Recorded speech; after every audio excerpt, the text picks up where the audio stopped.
Oh Tuhan Yesus, kami cinta padamu Tuhan, kami mengasihimu Tuhan, kami perlu dirimu, kami perlu firman-Mu.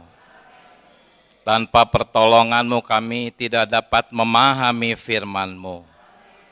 Tuhan, tolong kami pagi hari ini, firman-Mu tersalur ke dalam kami, mengubah kami, mentransformasi kami, memperbaharui pikiran kami, emosi kami, tekad kami. Karena firman-Mu adalah hidup, firman-Mu adalah roh dan hayat. Tuhan Yesus, kami cinta padamu. Haleluya, amin. Puji Tuhan, saudara-saudari. Kita baca judul kita pada siang hari ini, sama-sama Kristus. Amin. Kristus sebagai firman Allah. Ya, Alkitab adalah firman Allah. Tetapi pagi hari ini kita tidak akan membahas itu. Kita akan membahas Kristus sebagai firman Allah. Alkitab adalah firman Allah yang tertulis. Kristus adalah firman Allah yang hidup. Amin. Mari kita baca sama-sama Yohanes 1 ayat 1 dan 14. Pada mulanya ada firman. Firman itu bersama-sama dengan Allah. Dan firman itu adalah Allah.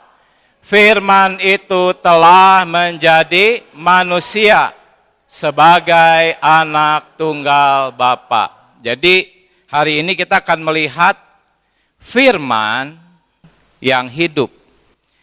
Firman yang bukan sekedar khotbah atau perkataan atau tulisan kudus. Karena esensi daripada firman itu sebetulnya bukan perkataan, bukan tulisan. Esensi daripada firman adalah satu persona. Ya. Persona itu pada mulanya bersama-sama dengan Allah. Ya, dan firman itu adalah Allah. Saudara-saudari, firman itu adalah Allah. Hanya Allah itu tidak kelihatan, sehingga butuh firman. Teks Yunaninya logos, yang berarti suatu penjelasan, suatu makna. Tanpa logos, kita tidak dapat mengenal Allah. Tetapi walaupun kita sudah punya Alkitab, seringkali kita tidak memahami firman. Karena itu pada pagi hari ini, bebannya adalah kita dapat menjamah esensi yang terkandung di dalam Alkitab. Firman itu telah menjadi manusia. Dia adalah anak tunggal Bapa. Artinya dia adalah Yesus Kristus. Dan di dalam Wahyu 19, Kristus itu namanya ialah firman Allah. Sebagai manusia dia bernama Yesus, tetapi dialah firman Allah. Ya, saudara-saudari, karena itu beban kita pagi hari ini, saudara-saudari, jika dalam situasi tertentu kita merasa memerlukan pertolongan Tuhan Yesus. Pernah kita mengalami ini? Kita bersyukur di dalam pemulihan Tuhan, sedikit-sedikit kita menyeru nama Tuhan, ya. Sedikit-sedikit kita ingat kepada Tuhan Yesus. Kita membutuhkan pertolongan Tuhan Yesus. Ada banyak orang Kristen mencarinya pertolongan dari manusia. Mencari pertolongan melalui mencari benda-benda materi. Cari dokter, cari segala hal, kita mencari Tuhan Yesus. Kita selalu mencari Tuhan Yesus, Tuhan kami perlu dirimu. Itu sangat baik. Tetapi seberapa banyak di antara kita sadar bahwa jika kita membutuhkan Tuhan Yesus, yang harus kita cari adalah firman Allah. Berapa banyak kita menyadari ini? Kita perlu Tuhan Yesus, tapi kita tidak cari firman Allah. Ini adalah kesalahan kita, ini adalah tipuan iblis. Kita hanya menyeru nama Tuhan. Tetapi kita tidak mencari Tuhan. Kalau Anda dan saya menyeru nama Tuhan, benar-benar mencari firman Allah, mencari Tuhan, pasti Anda dan saya akan mencari firman Allah. Kenapa? Karena Kristus namanya adalah firman Allah. Karena anak tunggal Bapa itu adalah firman. Jadi ingatlah sekarang ketika Anda membutuhkan Tuhan Yesus, carilah firman Allah. Saudara-saudari mulai belajar mendoa, bacakan firman. Berdua, bertiga lebih baik. Baca firman sambil berdoa. Tuhan, aku perlu dirimu. Ketika kita datang kepada Alkitab, katakan Tuhan, aku datang padamu. Jangan seperti orang-orang Farisi. Di dalam Yohanes 5 ayat 39 mereka menyelidiki Alkitab, tetapi mereka tidak mau Tuhan Yesus. Hari ini ada banyak orang baca Alkitab, tapi tidak mencari Tuhan Yesus. Saudara-saudari, jika dalam situasi tertentu kita merasa membutuhkan pertolongan Tuhan Yesus, itu berarti apa? Kita memerlukan firman Allah. Datanglah kepada firman Allah. Datanglah kepada Alkitab, datanglah kepada sidang-sidang. Carilah saudara-saudari menikmati firman Allah. Pasti Anda bertemu dengan Tuhan Yesus. Pasti. Firman-Mu itu pelita bagi kakiku dan terang bagi jalanku. Apakah pelita? Apakah terang? Pelita dan terang itu adalah pertolongan. Pelita dan terang itu adalah pertolongan. Tuhan Yesus, aku perlu pertolongan-Mu. Maka Tuhan Yesus akan memberikan terang. Ketika Anda sedang bingung, putus asa, tidak tahu harus berbuat apa, Anda perlu pertolongan. Tuhan Yesus, aku perlu pertolongan-Mu. Pertolongan Tuhan akan datang di dalam terang. Dia akan kasih terang, sehingga kita nggak bingung lagi, kita nggak khawatir lagi. Kenapa orang khawatir? Karena berada di dalam kegelapan. Kenapa orang takut? Karena berada di dalam kegelapan, meraba-raba, takut. Tolong saya Tuhan, saya takut. Boleh seperti itu. Mulai doa bacakan, 1-2 ayat, menyeru nama Tuhan, cari saudara-saudari, doa mitra, 1-2 ayat didoakan bersama. Terang akan datang, percayalah, ini bukan doktrin, ini pengalaman banyak kaum saleh. Saudara-saudari, firman-Mu adalah pertolongan. Pertolongan itu adalah pelita dan terang. Jadi ketika Anda membutuhkan Tuhan Yesus, ingat, carilah firman Allah. Oh Tuhan Yesus. Nah, saudara-saudari, manusia hidup bukan dari roti saja, tetapi dari setiap firman yang keluar dari mulut Allah. Kita sering mendengar, jangan terlalu fanatik, ya. Jangan terlalu berlebihan. Kita juga kan harus cari makan, harus bekerja. Tetapi Tuhan bilang, itu semua kan kita berpikir apa? Supaya kita bisa hidup kan. Betul enggak? Jangan terlalu fanatik, nanti kamu mati. Seperti itulah seolah-olah kan. Kalau kamu mau hidup tuh harus realistis gitu kan seolah-olah. Tetapi Tuhan berkata, kalau kamu mau hidup, bukan dari roti saja, tetapi dari setiap firman. Tetapi firmannya itu bukan tulisan. Jangan salah paham ya, kita sangat membutuhkan Alkitab. Tetapi firman itu yang keluar dari mulut Allah. Bukan karena Anda jago menghafal ayat atau sekolah Alkitab, mempelajari banyak doktrin, faham banyak doktrin, tetapi apakah firman itu dari mulut Allah? Kalau itu hanya dari suatu pengetahuan, pembelajaran, sama seperti orang Farisi, ujung-ujungnya merekalah yang membunuh Tuhan Yesus. Mereka belajar Alkitab, merekalah yang justru membunuh Tuhan Yesus. Kenapa? Karena setiap kali kita menghampiri Alkitab, kita tidak mau Tuhan.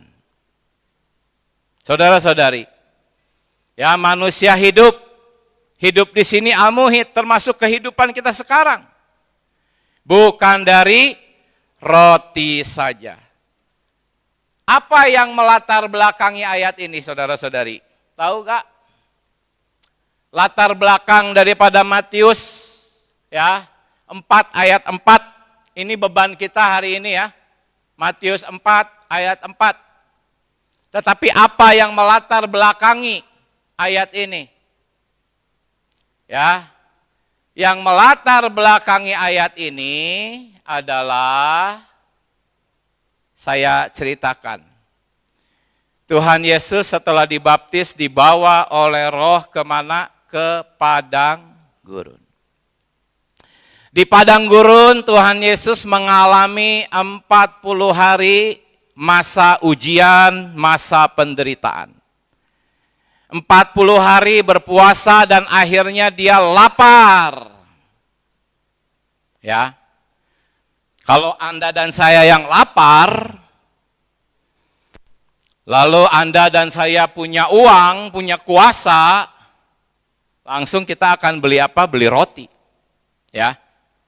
Tuhan Yesus punya kuasa. Dia bisa menjadikan batu menjadi roti.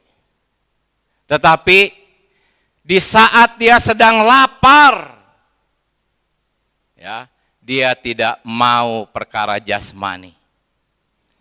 Bukan tidak mau, sebetulnya lebih tepatnya, dia meremehkan perkara-perkara jasmani. Dia katakan manusia hidup, ya, bukan dari roti saja. Jadi latar belakangnya itu tadi, Tuhan Yesus dibaptis, dia mengalami 40 hari penderitaan, mengalami 40 hari masa-masa ujian, dikatakan untuk apa? Untuk dicobai ini diuji. Ya, setelah dibaptis, dicobai, dia mengalami banyak dan akhirnya dia lapar, ada ujian. Dia mampu untuk membuat batu-batu menjadi roti.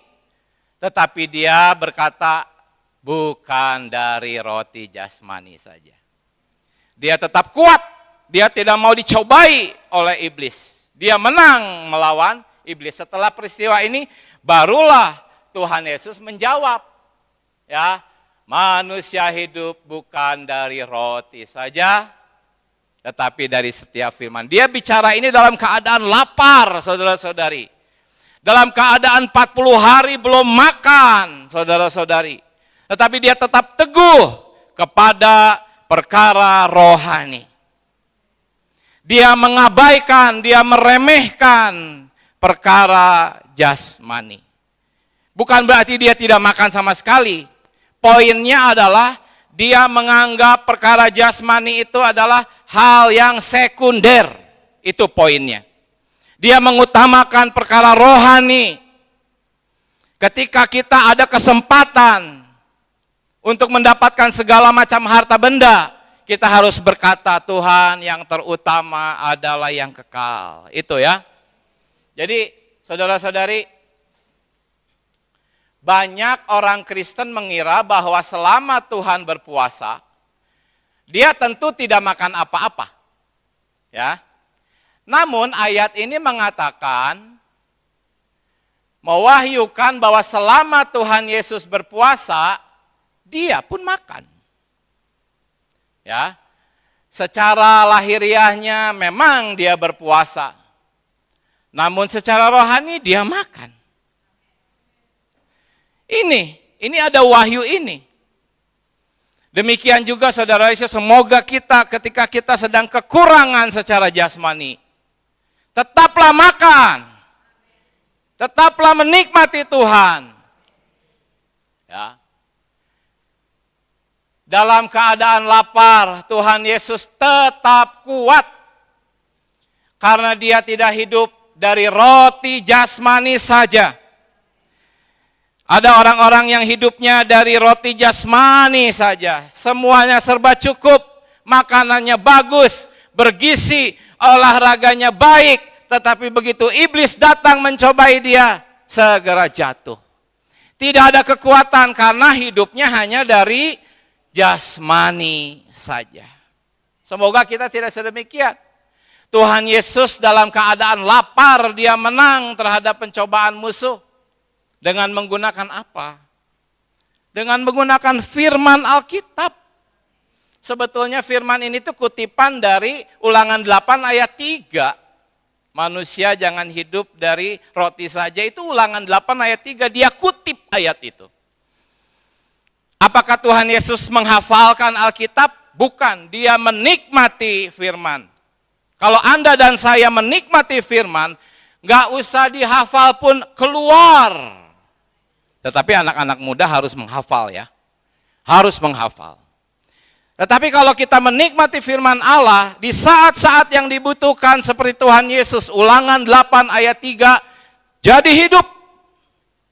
Itulah orang-orang Kristen yang hidupnya tidak dari roti saja.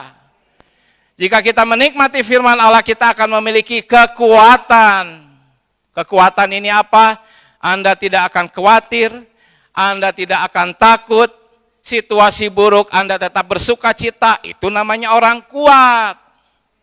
Banyak orang uangnya banyak, tetapi rapuh mentalnya, cepat khawatir, cepat takut, dikit-dikit minum obat penenang, gak bisa tidur, harus minum obat tidur. Itu namanya bukan orang yang kuat. Orang yang kuat itu dalam segala situasi kuat karena punya firman. Siapa sih sebetulnya yang bikin kita takut? Satan. Si iblis yang seringkali bikin kita khawatir, takut. Tetapi kalau Anda dan saya terus menikmati firman Tuhan, Anda dan saya akan kuat. Dan akan selalu mengutip firman, walaupun tidak percis sama dengan yang tertulis, tetapi firman yang tersusun itu hidup. Esensinya adalah firman. Oh Tuhan Yesus, saudara-saudari, mungkin ada yang berkata bahwa ya itu kan Tuhan Yesus. Tuhan Yesus kan anak Allah. Saya siapa? Saya ini manusia lemah dari tanah. Tuhan Yesus kan hebat. Kok kita dibandingin dengan Tuhan Yesus? Lihat. Lihat ini. Iblis berkata apa? Jika engkau anak Allah, perintahkanlah supaya batu-batu menjadi roti. Iblis itu seolah-olah ingin mengecoh Tuhan. Kalau Tuhan Yesus tergoda, dia langsung berdiri sebagai anak Allah, dia bikin itu batu-batu menjadi roti, maka iblis akan berkata apa? Ya wajarlah aku kalah. Orang dia anak Allah, dia pencipta. Tapi karena Tuhan Yesus tetap berdiri sebagai manusia, iblis dipermalukan.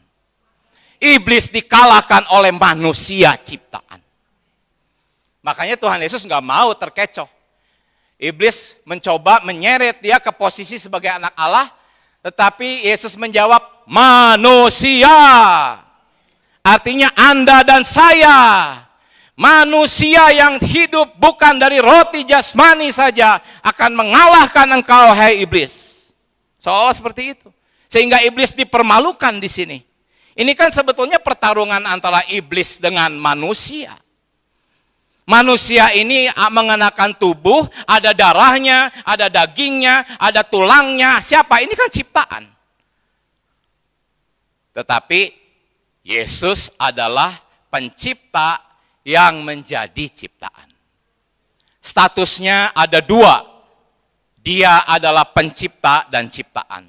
Tetapi walaupun bagaimana, dia berdiri sebagai manusia. Jadi nggak ada alasan kita berkata, kan itu sih Tuhan Yesus. Kalau saya sih pasti kalah. Wajarlah Tuhan Yesus menang. Artinya kalau Anda berkata seperti itu, Anda menjadi Satan. Anda berkata, Yesus anak Allah. Padahal Yesus bilang, bukan, aku manusia. Aku bisa mengalahkan iblis sebagai manusia. Karena itu Anda dan saya pun bisa. Asalkan kita jangan hidup dari roti saja. Amin. Jadi saudara-saudari, pencobaan ini adalah suatu ujian untuk membuktikan bahwa manusia, Yesus, bersyarat untuk menjadi apa? Raja. Ingat, Tuhan Yesus berdiri sebagai manusia, sehingga ada seorang manusia yang paling hina. Dia adalah seorang pembunuh. Dia membunuh jemaat Tuhan, paling hina manusia ini. Ya, kita mungkin lebih bermoral daripada si Saulus. Tetapi manusia ini membuktikan bahwa bukan hanya Yesus yang bisa menahan rasa lapar dalam kemenangan. Dikatakan apa kata Paulus? Aku tahu apa itu kekurangan dan aku tahu apa itu kelimpahan. Tidak ada suatu pun yang rahasia bagiku. Paulus sudah mengalami jadi orang miskin, Paulus juga mengalami banyak duit. Enggak ada yang rahasia bagi dia. Kalau kita belum mengalami menjadi miskin, artinya miskin menjadi rahasia bagi kita. Kalau kita belum pernah kaya, artinya menjadi kaya itu suatu rahasia. Itulah sebabnya kita pengen kaya. Karena menjadi kaya itu suatu rahasia, kita belum pernah mengalami.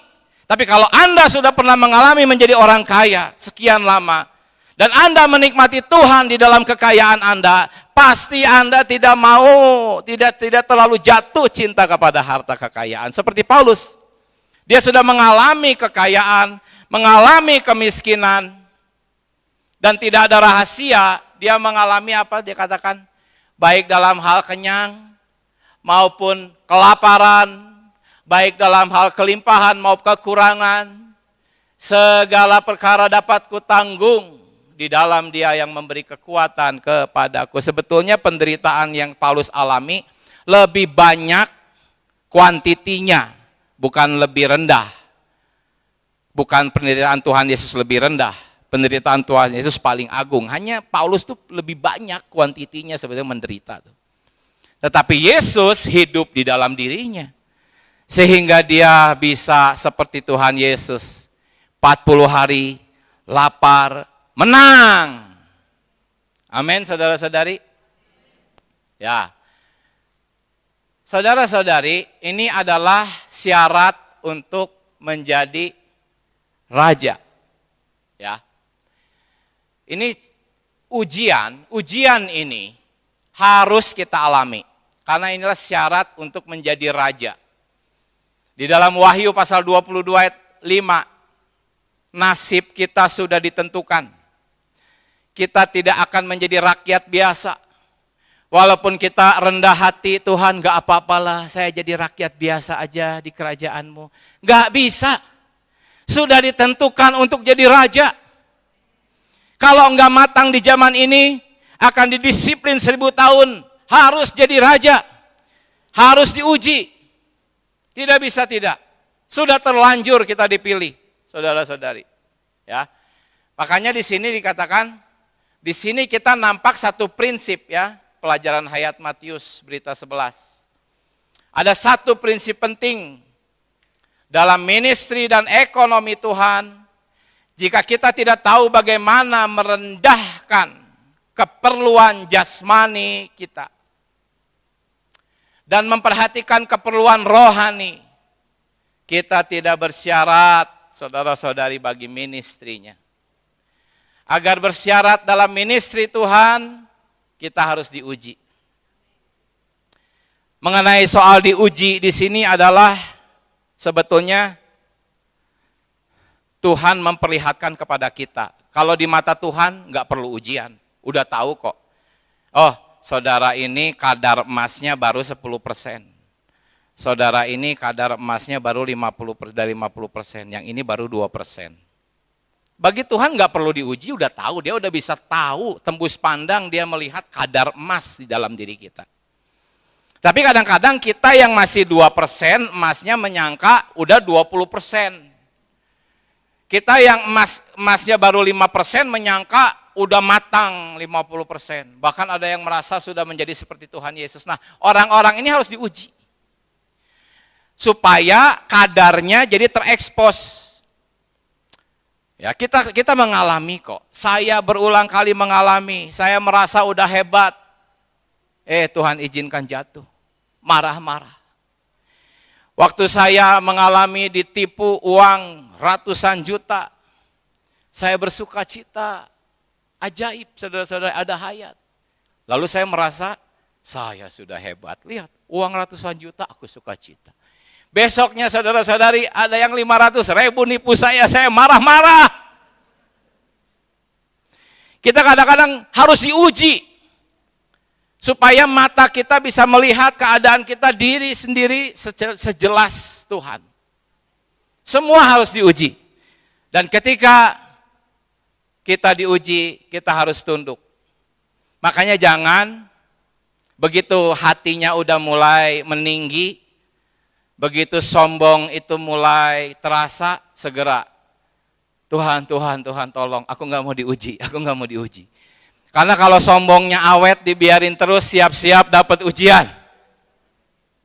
Saudara-saudari.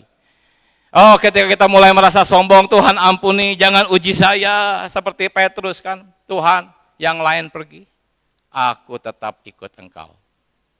Iblis datang, siap-siap menguji. Ya, tetapi untung ada Tuhan tetap menolong, kita jatuh tidak sampai tergeletak. Jadi kalau Anda dipermalukan, Anda jatuh, itu semua adalah baik.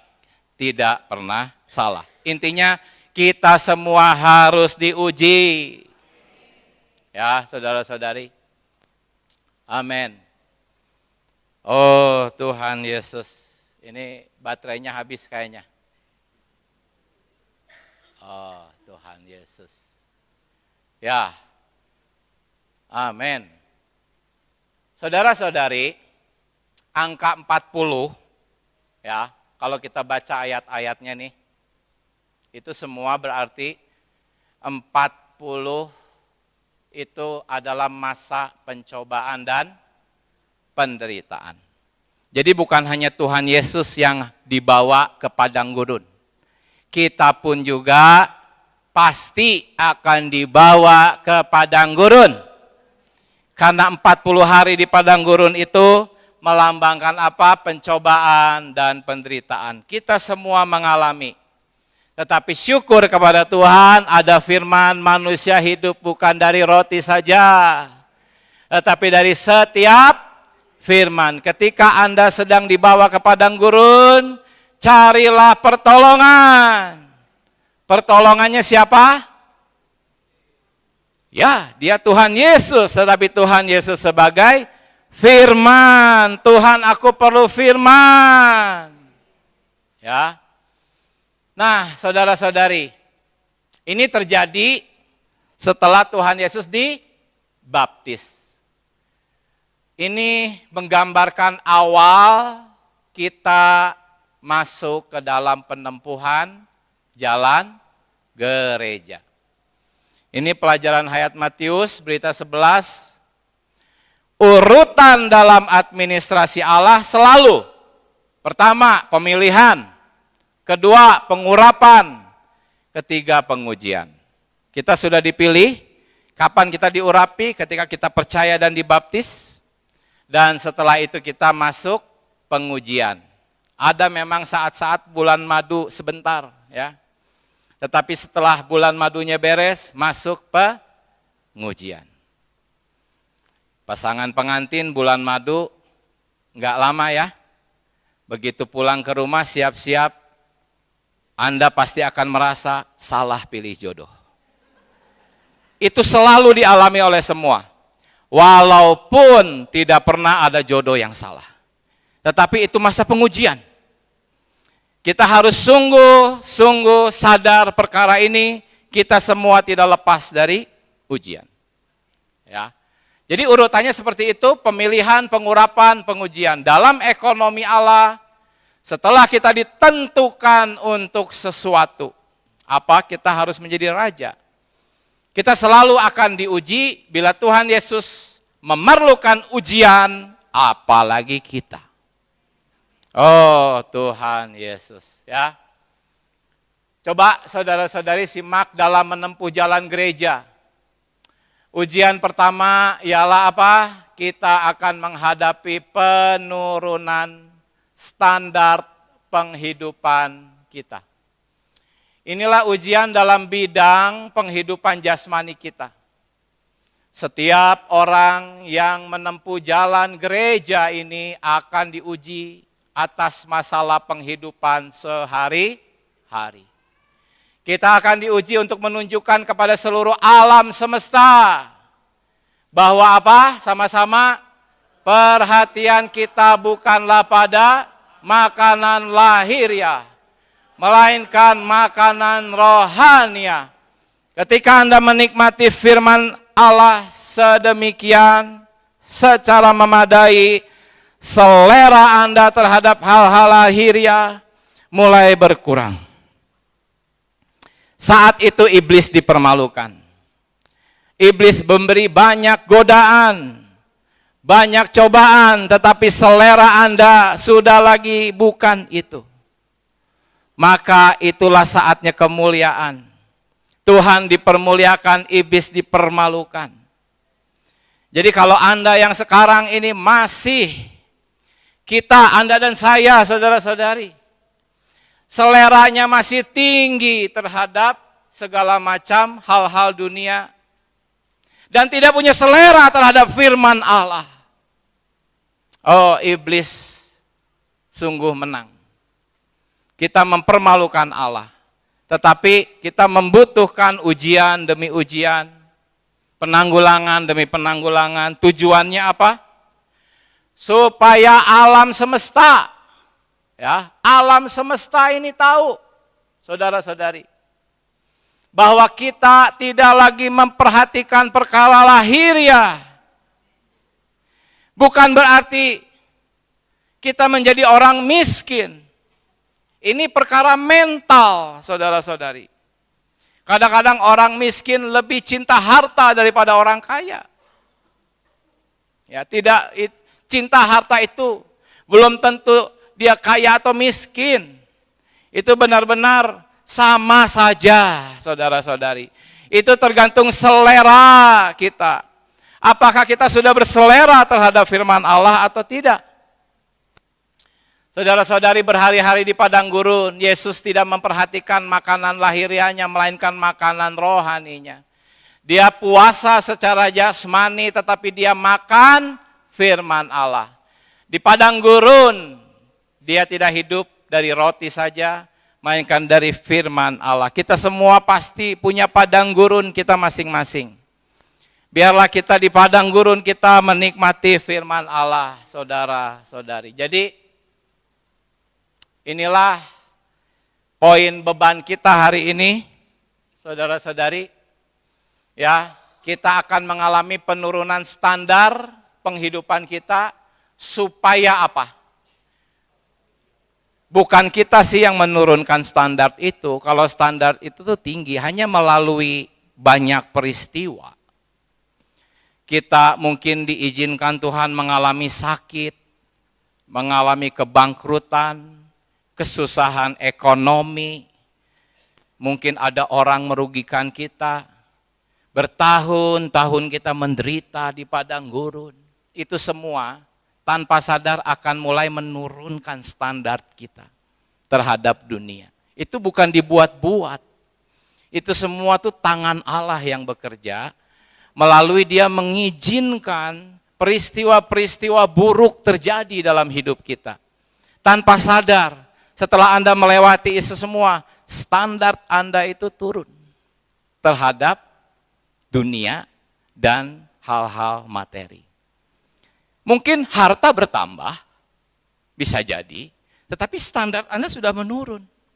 Sampai akhirnya Anda berkata apa? Asal ada makanan, asal ada pakaian, tempat tinggal, cukup. Sampai Anda bisa berkata seperti itu. Itu sudah mengalami satu penurunan standar yang luar biasa. Ya, perhatian kita bukan lagi kepada perkara lahir ya, melainkan makanan rohani.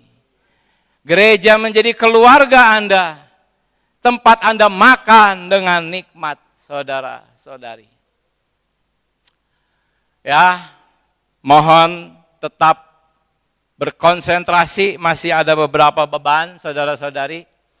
Saya ingin memperlihatkan latar belakang kenapa Tuhan berkata, manusia hidup bukan dari roti jasmani saja. Itu sebetulnya ucapan ini diucapkan kepada bangsa Israel.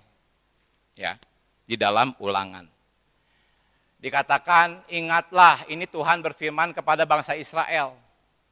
Ingatlah pada seluruh perjalanan yang kau lakukan atas kehendak Tuhan Allahmu di padang gurun. Jadi kalau Anda sedang berada di padang gurun itu atas kehendak Tuhan Allahmu. Ya. Selama berapa? 40 tahun. Pokoknya angka 40 itu pasti penderitaan, pencobaan, ujian. Ya. Dengan maksud apa? Merendahkan hatimu. Merendahkan hatimu itulah sebetulnya penurunan standar itu. Ya. Agar hati kita tuh jangan terlalu tinggi, jangan terlalu muluk-muluk gitu, saudara-saudari. 40 tahun di padang gurun. Mungkin saja ini waktu real kita. Kita merasakan 40 tahun terakhir kita seperti di padang gurun. Tetapi walaupun demikian tetap ada sukacita, ada mana, ada pemeliharaan Tuhan, ada air hayat, ya. Nah, untuk apa? Mencobai atau menguji. Untuk mengetahui apa yang ada dalam hatimu, yakni apakah engkau berpegang kepada perintahnya atau tidak. Kita sering merasa sudah mengikuti perintah Tuhan, siap-siap diuji, ya. Ternyata kita belum mengikuti perintah Tuhan. Nah, kemudian ayat 3-nya, jadi ia merendahkan hatimu, membiarkan engkau lapar, dan memberi engkau makan mana. Mana yang apa? Yang tidak kau kenal. Kita itu tidak dapat mengerti firman Tuhan, tetapi Tuhan berikan firman-Nya. Lama-lama kita akan mulai menikmatinya. Awalnya memang kita tidak mengenalnya, saudara-saudari. Kemudian ayat 3b-nya, untuk membuat engkau mengerti. Semua pencobaan di padang gurun untuk membuat engkau mengerti bahwa manusia hidup bukan dari roti saja. Kalau Anda sekarang masih berkata, jangan fanatiklah, manusia butuh roti jasmani. Jangan munafik, berarti dia belum ngerti. Saudara-saudari. Tetapi kalau kita mengalami ujian ini, kita akan mengerti bahwa manusia hidup bukan dari roti saja, tetapi manusia hidup dari segala yang keluar dari mulut Allah. Ya. Kemudian saudara-saudari yang cukup berpengalaman, mengalami banyak ujian, pencobaan, bisa amin dengan perkataan ini. Pakaianmu selama 40 tahun itu tidak pernah menjadi buruk di tubuhmu. Ada yang di sini yang ikut Tuhan pernah jadi pengemis, bajunya rombeng, compang-camping. Tidak pernah. Anak Allah yang seasli punya hayat tidak mungkin. Tidak mungkin. Ya. Lihat, pakaianmu tidak akan menjadi buruk di tubuhmu dan kakimu tidak menjadi bengkak selama 40 tahun. Artinya Tuhan pasti memberi kita kekuatan. Jangan berkata, Tuhan aku enggak kuat lagi. Jangan, itu tipuan.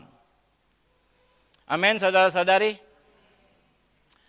Nah, sekarang kita mari memeriksa kebutuhan kita.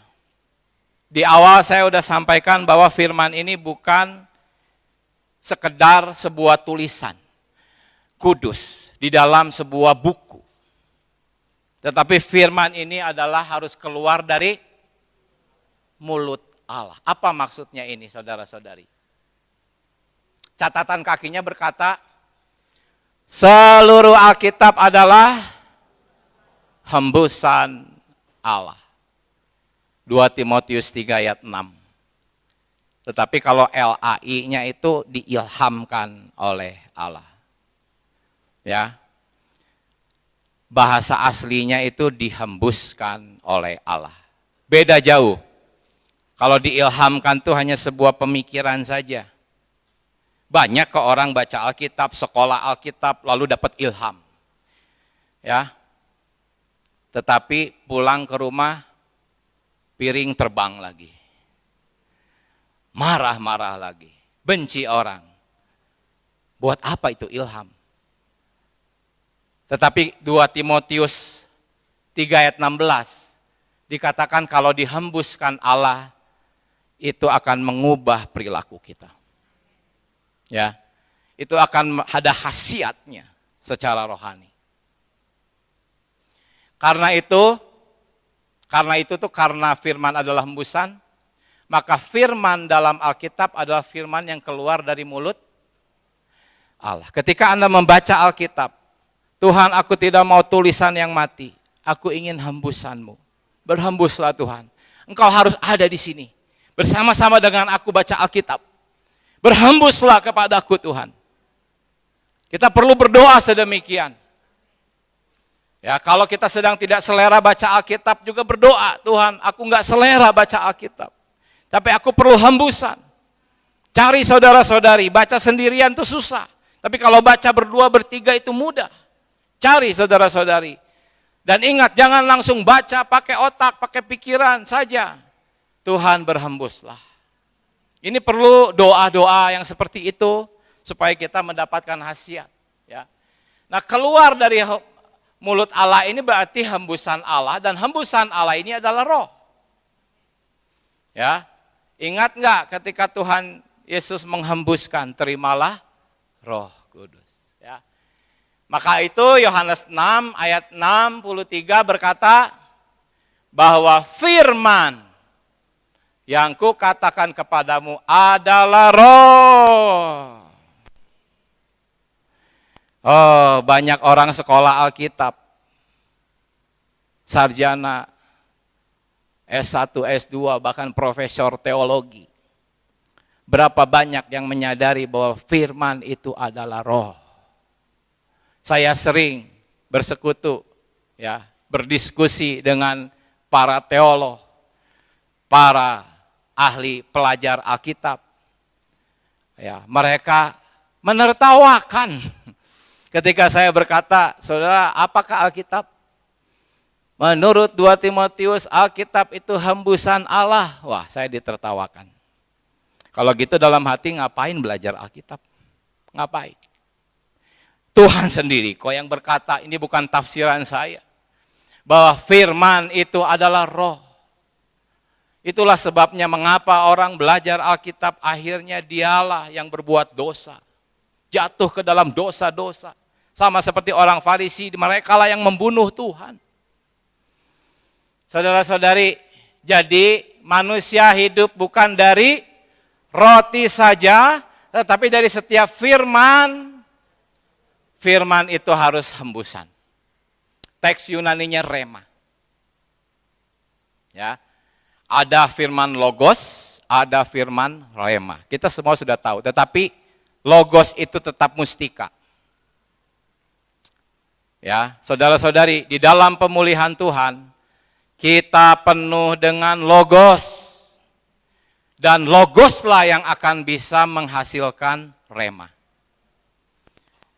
Banyak khotbah, banyak pengajaran Alkitab, walaupun pakai Alkitab sebetulnya bukan logos. Sehingga tidak menghasilkan rema. Hanya logos yang menghasilkan rema. Ya, contohnya, Orang mengajarkan Alkitab tentang gereja misalnya ya. Perkara gereja kan ada di Alkitab. Tetapi si pengajarnya, si pengkhotbahnya mengajarkan bahwa gereja adalah denominasi. Maka ini bukan logos. Ini adalah penyimpangan. Kalau logos pasti tepat benar.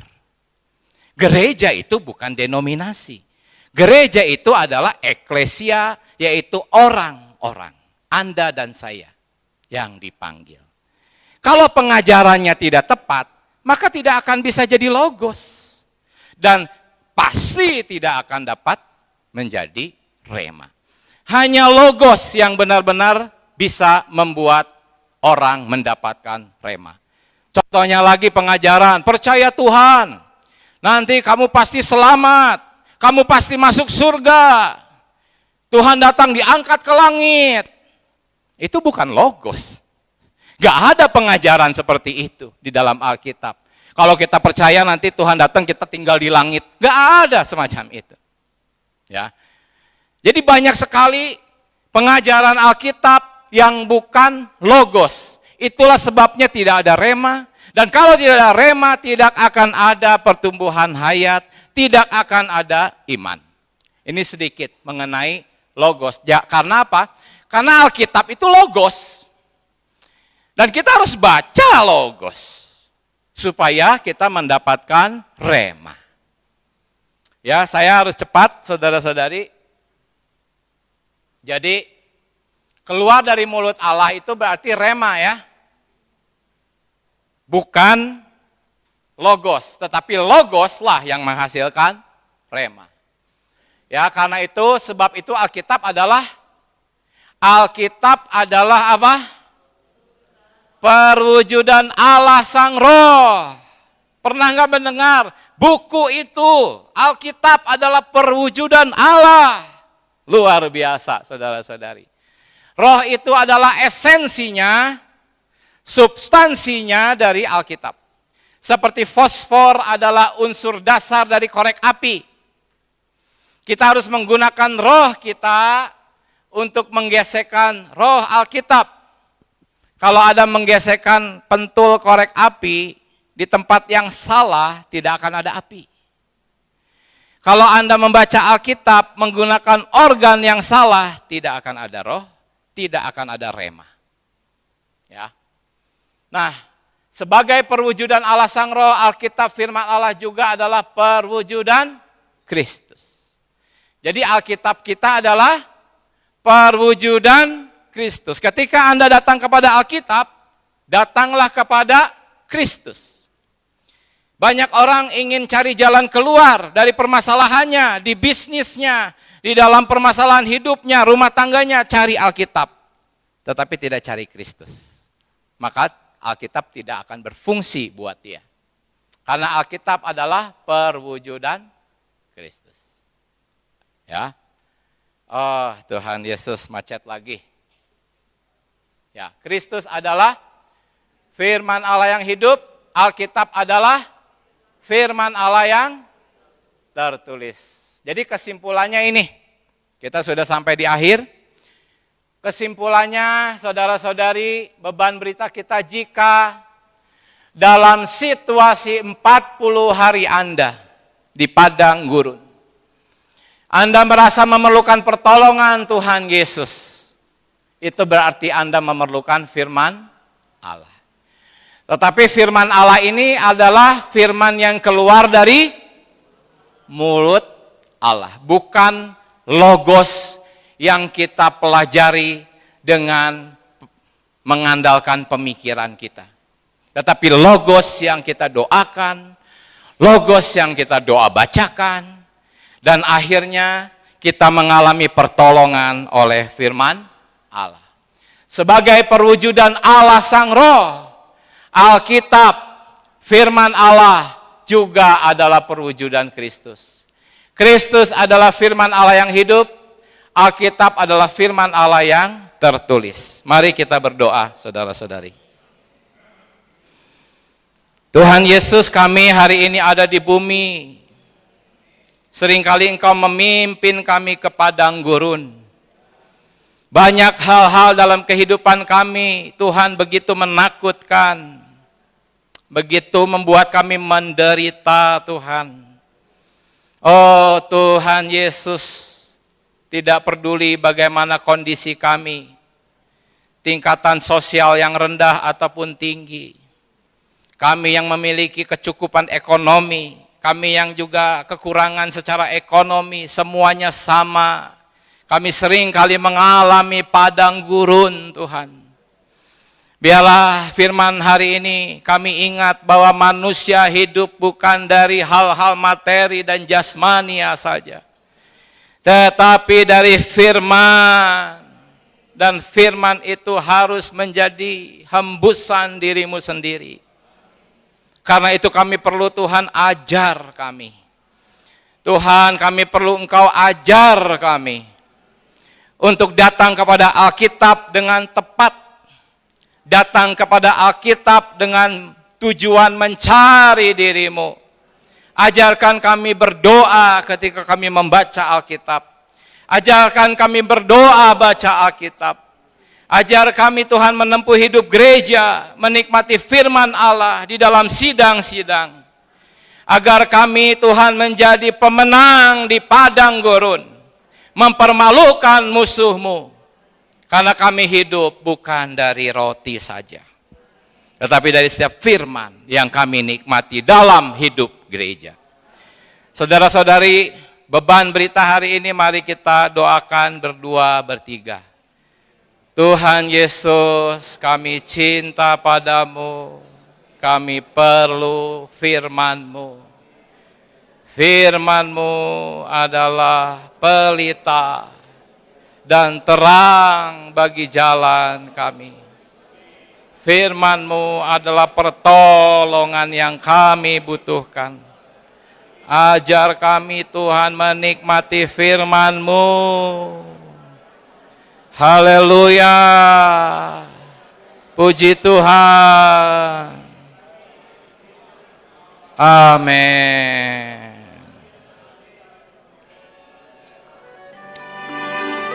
Puji Tuhan, saudara-saudari, sidang sampai di sini. Tuhan memberkati.